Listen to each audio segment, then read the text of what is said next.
તો હવે ખેડૂતોને 2020મો હપ્તાની તારીખ છે તે જાહેર કરવામાં આવી છે। તો ખેડૂતો માટે સારા સમાચાર છે। પીએમ કિસાન સન્માન નિધિ યોજના હેઠળ 20મા હપ્તાના પૈસા જૂનના અંતમાં ખાતામાં આવી શકે છે। જો તમે પણ આ યોજનાના 20મા હપ્તાનો લાભ લેવા માંગતા હો તો તમારું નામ યાદીમાં હોવું જરૂરી છે। યાદીમાં તમારું નામ તપાસવા માટે ઓફિશિયલ વેબસાઇટ જે pmkisan.government.in પર તમે જઈ અને જોઈ શકશો। તમને જણાવી દઈએ કે આ યોજનામાં ખેડૂતોને વાર્ષિક 6000 રૂપિયાની નાણાકીય સહાય આપવામાં આવે છે, જેનો 20મો હપ્તો છે તે આ મહિનાના અંતમાં ખાતામાં આવી શકે તેમ છે। તો ત્યારબાદની મહત્વપૂર્ણ માહિતી આપસોની સામે આગળ આવી રહી છે કે મોદીજીનું ગરીબો માટે એલાન। ખેડૂતોને દેશની આર્થિક અને ખાદ્ય સુરક્ષાની રીઢની હડ્ડી છે।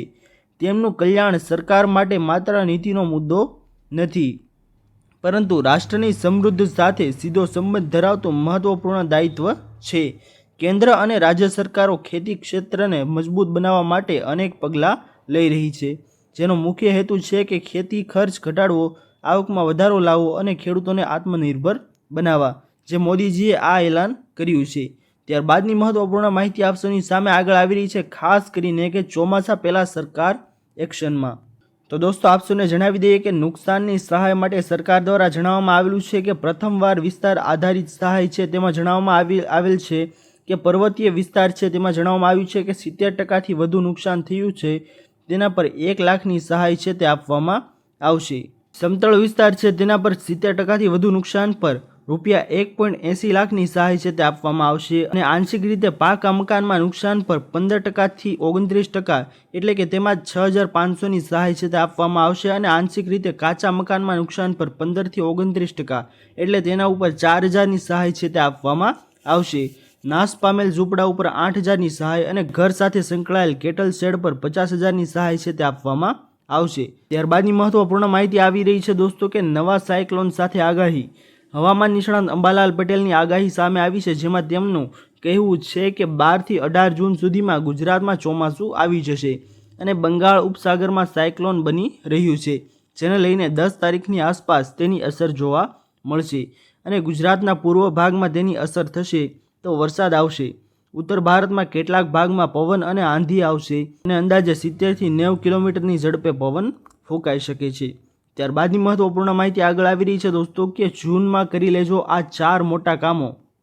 સૌથી પહેલું કામ આપસોની સામે આવી રહ્યું છે કે ફ્રી આધાર અપડેટનો સમયગાળો 14 જૂને પૂર્ણ થાય છે, તો તે પહેલાં જે કોઈ પણ લોકોને આધાર અપડેટ કરાવવું હોય તે કરાવી શકે છે। બીજી મહત્વપૂર્ણ માહિતી આપસોની સામે આવી રહી છે કે એડવાન્સ ટેક્સનો પહેલો હપ્તો 15મી તારીખ સુધીમાં જમા કરાવવો અને આગળ જણાવવામાં આવેલું છે કે નોકરિયાતોને જૂનની 15મી તારીખ સુધી તેમની કંપનીમાંથી ફોર્મ 16A TDS મેળવી લેવા। ITR રિટર્ન છે તે ફાઇલ કરવા માટે આ જરૂરી છે। ત્યારબાદનો ચોથો અને મહત્વપૂર્ણ કામ છે દોસ્તો, તે જણાવવામાં આવેલું છે કે HDFC ટાટા ન્યૂ ઇન્ફિનિટી અને ન્યૂ પ્લસ ક્રેડિટ કાર્ડ સાથે એરપોર્ટ અને રેલવે સ્ટેશનના લાઉન્જમાં પ્રવેશવા માટે છેલ્લા 3 મહિનામાં કરાયેલ ખર્ચના બેંક વાઉચર જરૂરી છે। ત્યારબાદની મહત્વપૂર્ણ માહિતી છે દોસ્તો આપસોની સામે આગળ કે રેશન કાર્ડ ધારકોને ઝટકો। સરકારે દેશના દરેક રેશન કાર્ડ ધારકોને ફરજિયાત KYC કરાવવાનું જણાવ્યું હતું, પણ સંજોગો સમય KYC ના થયેલ રેશન કાર્ડ ધારકોને રેશન કાર્ડ પર મળતો જથ્થો અટકાવી દેવામાં આવ્યો છે।